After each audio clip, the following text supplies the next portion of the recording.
TV를 본 적이 있는데 지구에서 제일 추운 곳이 우리들이 이제 북극으로 알고 있어요. 근데 그렇지 않고요. 남극이 제일 춥답니다. 아까 뭐 평균 온도가 섭씨 55도. 영하. 1968년도에는 영하 88도까지 기록한 겁니다. 이곳은 사람이 살 수 없는 극한 지대입니다. 얼마나 추운지 냉장고도 필요 없고 음식을 모순기지에서 이렇게 놔뒀는데 10년이 지나도 상하지를 않는답니다. 그만큼 아주 이렇게 추운 곳이죠. 그런데 이 추운 곳에 유독 다른 펭귄도 아니에요. 꼭 한 종 황금 펭귄만 이곳에 와요. 이때만. 여러분 지금 오늘 이제 봄인데 무슨 추운 겨울 얘기를 하느냐 이럴 수도 있는데 좀 더우시죠? 이게 시원하게 시원한 얘기를 할게요. 이게 이제 황제 펭귄이 이 서식지에 오는 이유는 딱 하나입니다.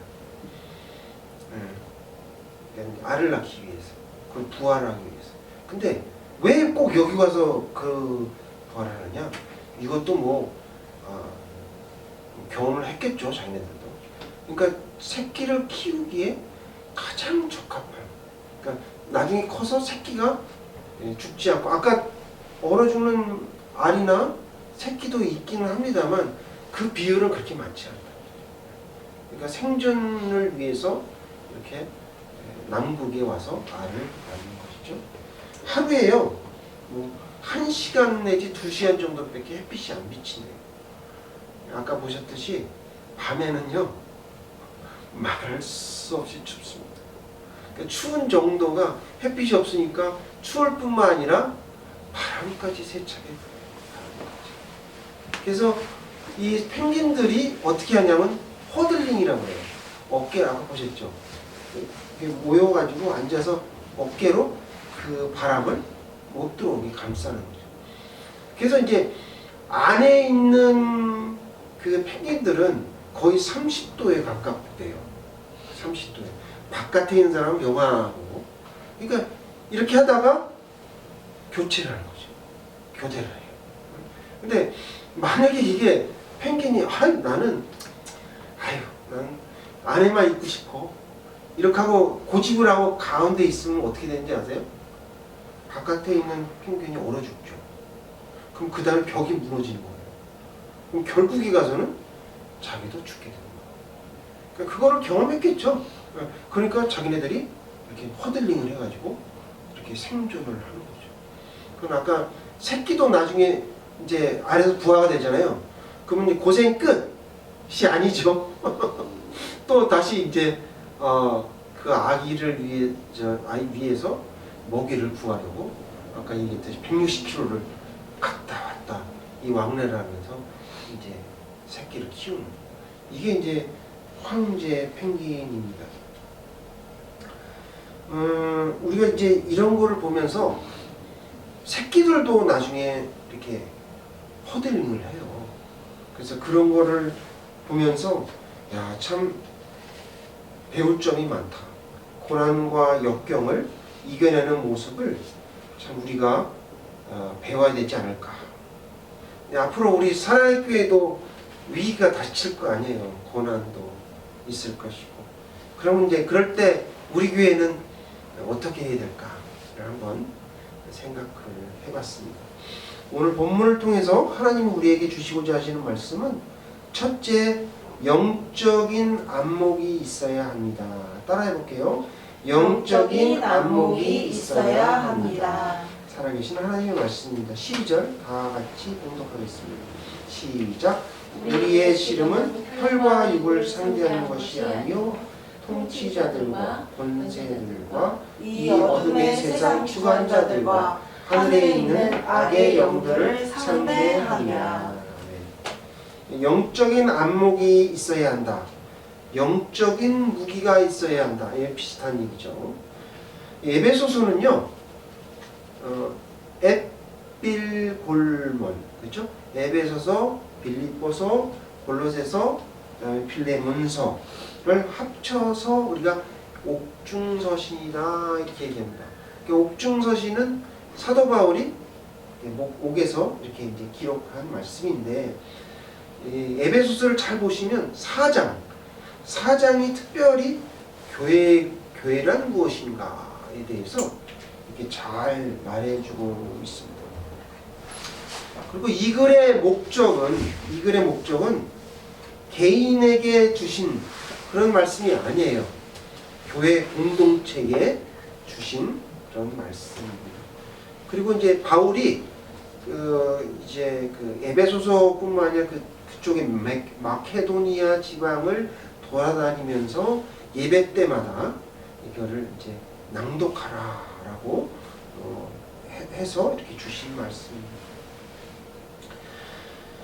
역사적으로 기독교를 박해하고 탄압했던 나라는 대표적으로 로마입니다.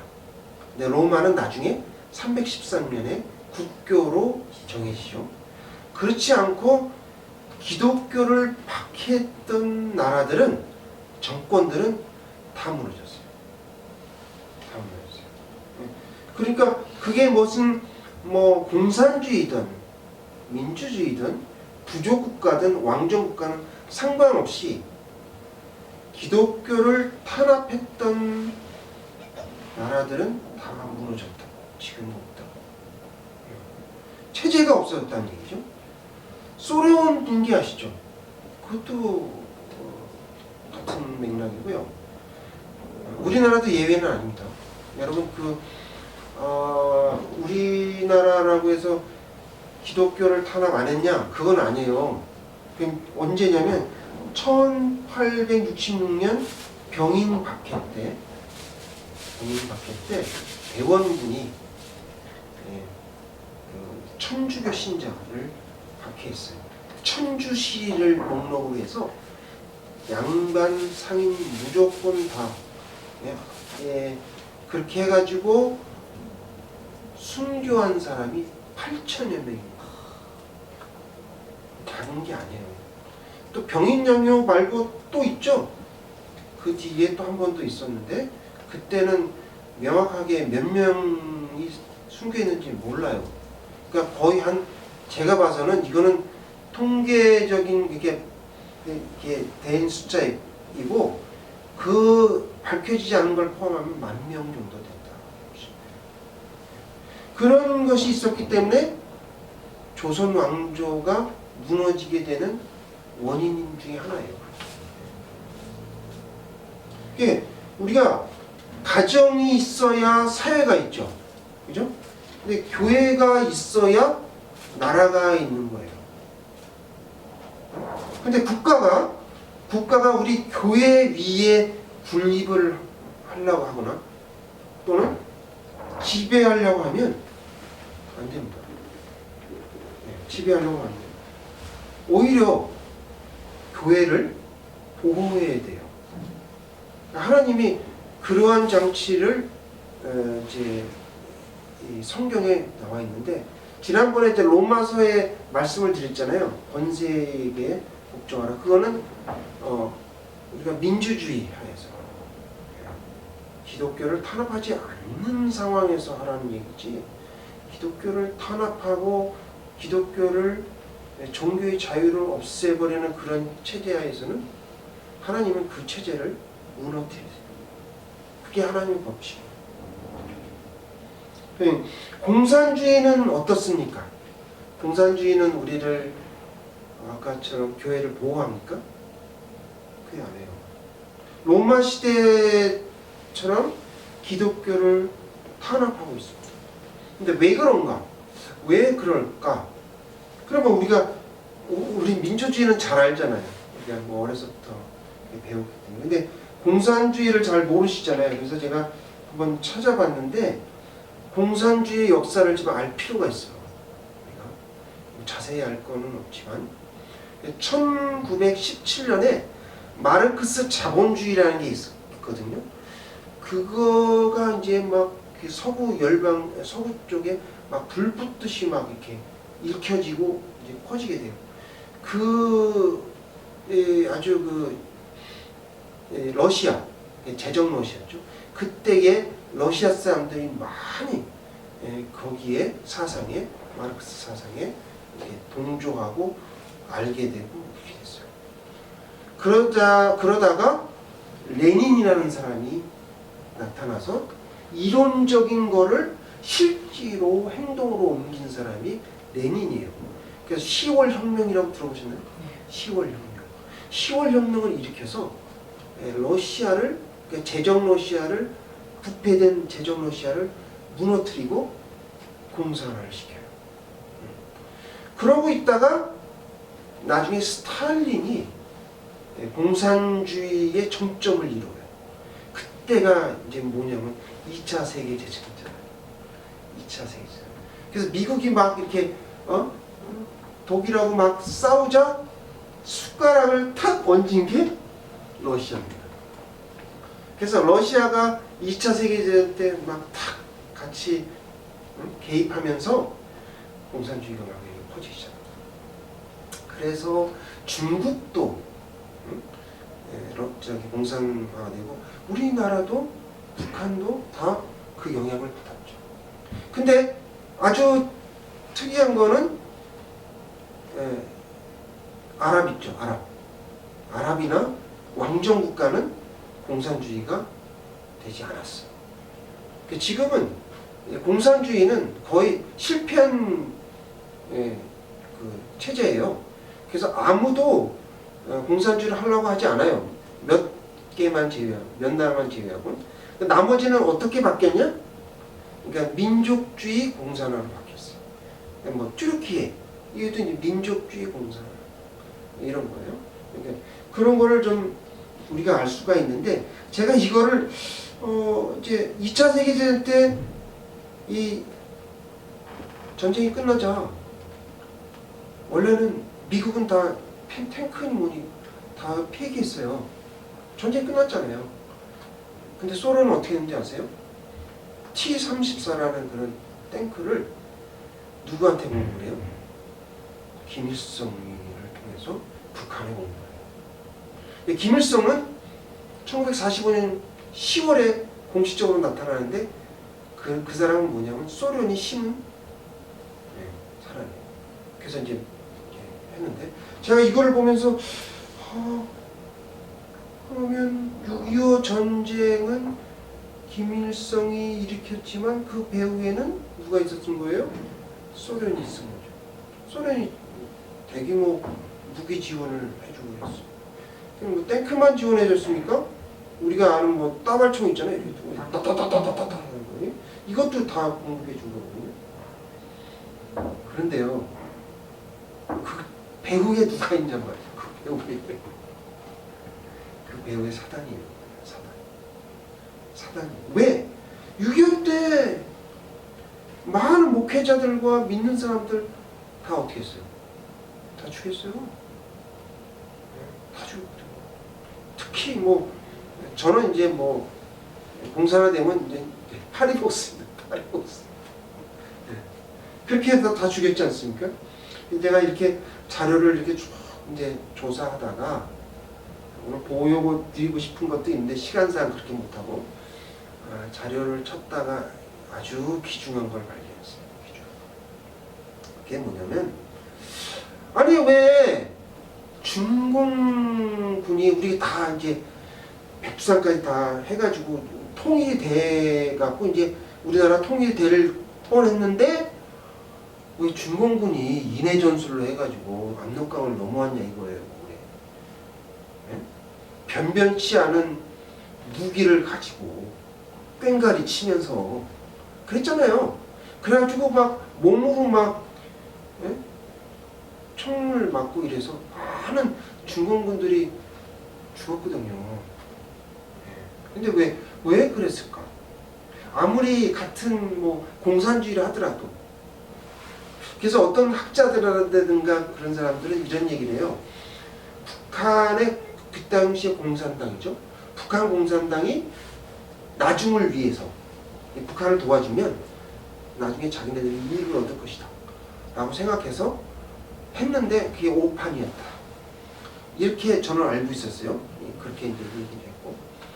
근데 그게 아니라 로버트 스칼리노가 쓴 한국의 공산주의라는 책을 제가 봤어요. 도서관에 가가지고 한숲 거기 도서관에 가서 책을 보니까 이렇게 두꺼운데 다 보진 못했어요. 거기만 봤어요. 그게 아니고 우리가 이제 1945년 해방됐을 때 중국엔 내전이 있었어요. 내전이 있어가지고 지금의 대만, 그러니까 국민당이에요. 국민당하고 공산당, 중공이라고도 불렸죠. 중공군하고 치열하게 내전이 있었어요. 근데 그 당시에 팔로군이에요. 중공군을 팔로군이라고 했어요. 팔로군이 수세에 몰렸어요. 네. 그래가지고 거의 이제 국민당이 이길 수 있는 상황이었는데 스탈린이 허락을 했어요. 야, 뭐 마오쩌둥한테 했겠죠. 야, 니네 있잖아.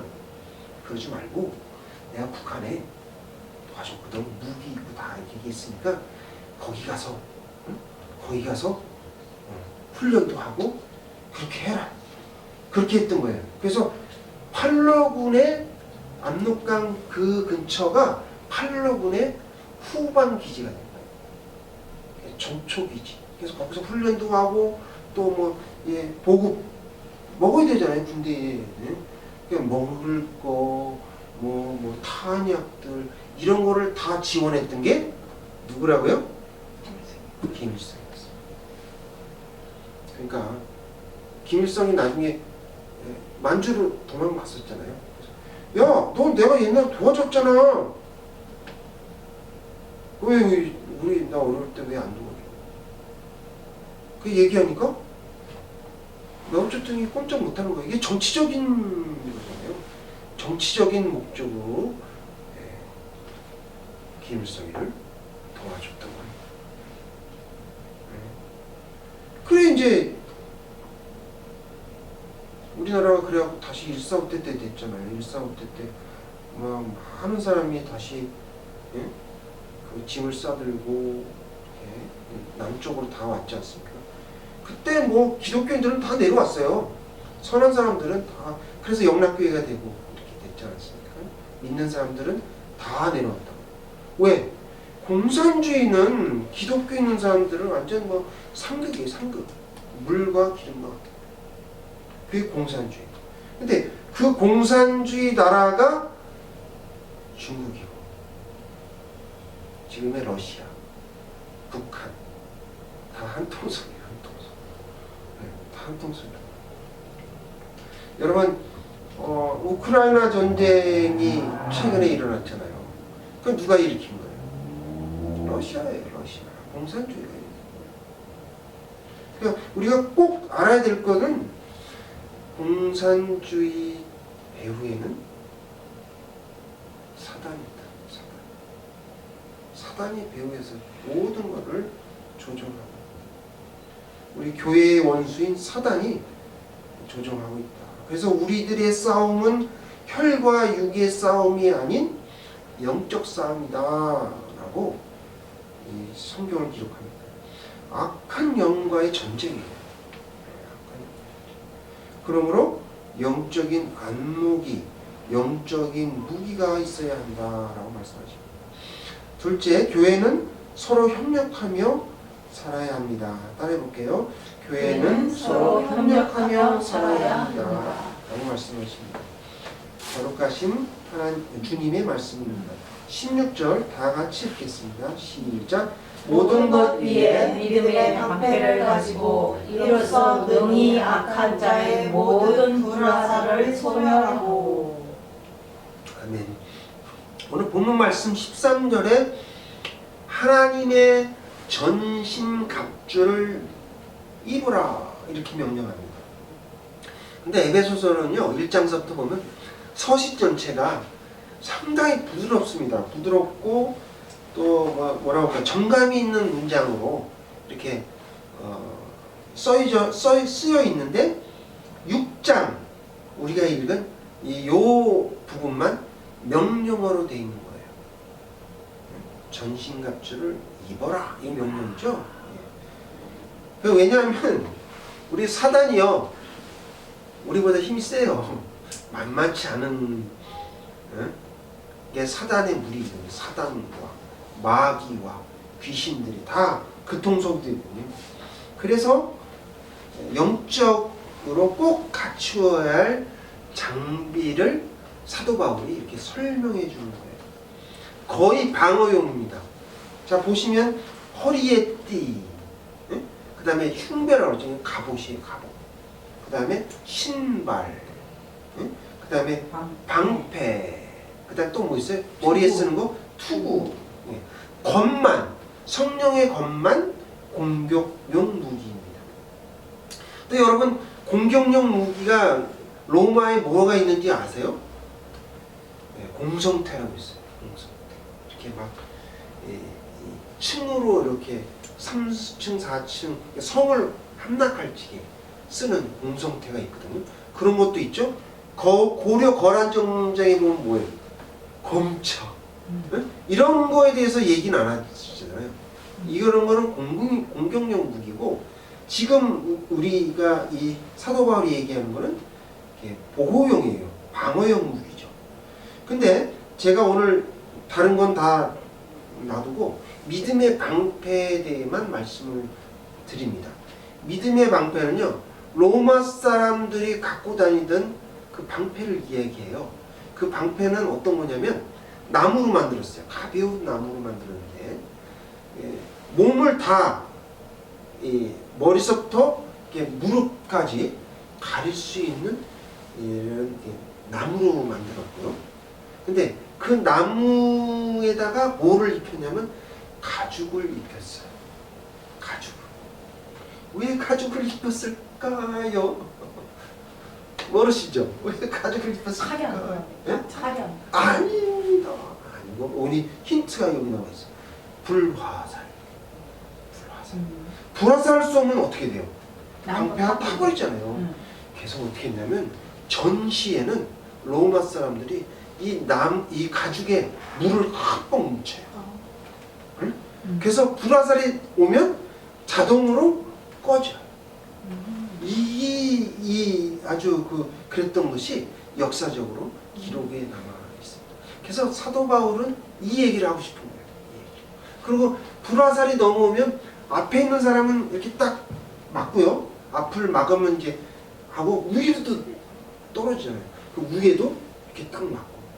그래서 안전하게 딱 이렇게 집처럼 나무집처럼 이렇게 딱 했던 게 로마 사람들의 그 방패를 막는 방법이었습니다. 이거를 현대의 모습으로 우리가 영적인 모습으로 바라보면 교회에서 예를 들어서 검이나 이런 방패를 가지고 있는 사람이 먼저 앞에 나가서 이제 불화살을 막는 거죠. 막고 위에도 막고 있으면 우리 연약한 믿음을 갖고 있는 사람이나 초신자들이나 어린이들이 그때 이제 준비를 하는 거예요. 믿음의 여기 평안의 복음의 신, 믿음의 방패도 준비하고 구원의 투구도 준비하고 그렇게 해서 이제 준비를 하는 동안에 앞에 있는 먼저 믿음이 강한 사람들이 맞고서 있다가 그것도 이제 이게 너무 심하면 교대를 해야 되잖아요. 아까 허들링 하듯이 그렇게 이제 교대를 해서 또 맞고 그렇게 하는 게 교회 공동체다라는 것을 사도 바울이 말하고 싶은 거죠. 그리고 또 우리 하나 이제 말씀드리면 우리가 주일 예배를 드리고 주일 설교를 듣잖아요. 이거는 어떤 현대의 어떤 거라고 보시면 되냐면 지지대예요. 지지대. 무슨 지지대냐? 가설 지지대라고 해요. 아파트 여러분 아시죠? 아파트 지을 때 보면 이제 철근을 이제 심잖아요. 물론 밑에 이제 깊이 받고 그 위에 이제 철근 공구리를 하잖아요. 그럼 이제 세면으로 이렇게 해가지고 공구리라고 그러죠. 요새는 양생, 그죠? 콘크리트 양생이라는 데 옛날에 공구리라고 했어요. 공구리를 해요. 그럼 이제 공구리를 하면 1층 밑에 바닥은 뭐 그렇겠지만 그 다음에 층층층 올라가려면 기지대가 필요해요. 그렇지 않으면 옛날에 무너졌잖아요. 그거를 그냥 덜 굳은 상태에서 빼버리는 바람에 아파트가 우르르 무너졌던 게 있죠. 그게 가설지지대라는 거예요. 가설지지대를 받쳐주는 거예요. 그러니까 성도들이 믿음이 강하게 될 때까지 지지질을 해주는 거예요. 이렇게. 예. 그럼 여러분들이 그 사이에 굳어가지고 단단해지는 거죠. 마찬가지로 또 교대를 하는 거예요. 허들리거든. 이렇게 하는 것이 바로 우리가 주일 예배다. 볼 수가 있는 거죠. 지난주에 제가 처음 너무 재밌게 봤던 대하 드라마 고구려 거란전쟁이 종방을 했어요. 마지막 회에는 완전히 그 귀주대첩. 와, 이제 뭐 저도 이제 상상을 뭐 해봤었는데 거기에 이렇게 나오더라고요. 그래서 이제 거기도 보면 뭐 검차도 나오고 방패도 나오고 막 여러 가지 나오는데 그때 이제 기주대첩에 대해서 전 잘 몰랐거든요. 근데 이제 자세하게 알게 됐는데 상원수 강감찬 장군이 이제 그 검차를 딱 준비해가지고 거란의 소배압을 이제 물리치려고 아주 이번에는 완전 뭐 다시는 쳐들어오지 못하게 하기 위해서 대단한 준비를 했어요. 거란이 4번인가 쳐들어왔거든요. 3번인가 4번, 4번째죠. 4번째 쳐들어왔죠. 그러니까 이번에는 끝을 보자 이렇게 하고 했는데 이 또 소비압이 이게 보통 사람이 아니네. 머리가 또 있어가지고 이제 빠른 기병을 갖고 있잖아요. 그러니까 전면전을 안 하고 싹 우회를 해가지고 개경으로 막 말을 달린 거예요. 그래서 개경에 있는 현종을 잡으면 이 전쟁은 끝날 것이다. 와, 강감찬이 완전 막 당했죠. 와, 그 생각을 못하고 있어요. 그래서 빨리 기병을 막 개경으로 보냈거든요. 그 소식을 이제 전령으로부터 들은 현종이 피하라고 했는데 현종이 마지막 벼랑 끝 전술을 합니다. 이게 무슨 얘기냐면 거란은 이 지금 개경에 군사가 없을 것이다. 이렇게 생각을 하고 밤새 햇불 켜고 이제 왔거든요. 근데 이제 현종이 아니다. 우리가 남겨놓은 군사가 있다라고 보이려고 밤에 불을 켜가지고 모든 국내 내신과 모든 사람을 다 나오라고 해요. 그래서 영화에 보면 이제 그 신하들이 여기 어깨에다가 횃불을 2개 더 할 수 있는 거 양쪽 2개 자기가 들고 4개를 이렇게 해가지고 성 밖으로 나오는 거예요. 성 안에 있으면 군사들이 얼마인지 모르잖아요. 그러니까 성 밖으로 나와서 하게 됩니다. 그 모습을 보자. 그건 아낙네들 그 당시에 이게 뭐 가난한 사람들 이런 사람들 여자들도 다 횃불을 들고 성 밖으로 나와서 그냥 군사가 있는 것처럼 쫙 보이더라고요. 대단히 위험한 전술입니다. 만약에 이 사실을 알게 되면 어떻게 될까요? 다 죽어요. 왜? 아니 뭐 아무것도 없는데 방패가 있었어요. 칼이 있었어요. 기껏 갖고 있는 건 횃불 그거 들고 있었는데 뭐 다 죽죠. 그런 벼랑 끝 목숨을 걸고 그렇게 했었어요. 그러니까 한 사람 두 사람이 앞에서 우리가 황제 펭귄의 생존을 위해서 허들링하는 것을 보셨잖아요. 주님께서 부탁하신 교회 공동체가 주님께서 그 십자가의 죽으심을 희생을 통해서 우리에게 주신 그 교회가 참 요즘은 많이 무너져서 제가 이런 말씀을 하는 게 좀 늦은 감이 없지 않나 이런 생각이 이 설교를 준비하면서 들었는데, 그나마 우리가 남아있는 사람이라도 잘 믿음으로 나아가야 후세에게 우리가 믿음을 전수하지 않을까 이런 생각이 듭니다. 그래서 다 한 분 한 분이 다 귀한 분. 무슨 교회에 무슨 높은 사람이 있고 낮은 사람이 어디 있어요? 영적으로 싸우는데 다 똑같은 황제 펭귄이지. 서로 이렇게 더운 거예요. 제가 목사라고 해서 여러분보다 더 높은 거 절대 아닙니다. 저는 이제 예배 드릴 때 어떤 생각을 하냐면, 제가 예전에 통곡예배에서 제가 찬송하고 성경 보고 이랬던 그런 마음으로 여기다 이게 통곡예배이다라고 생각하고 예배를 드립니다.